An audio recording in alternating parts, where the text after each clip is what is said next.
Welcome to MiConvert.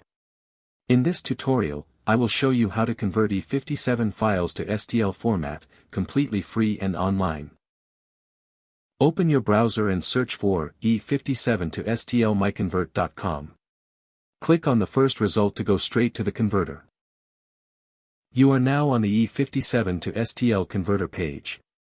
The interface is clean and easy to use. Let's upload a file. Click the Choose File button. A file picker will open. Select the E57 file you want to convert, then click Open. Your file is loaded and ready. You can see the file name, size, and destination format. Click Convert now to start the conversion. The conversion is in progress. You can see the progress bar moving. This usually takes just a few seconds. Done. Your file has been successfully converted. Click Download to save the STL file to your computer.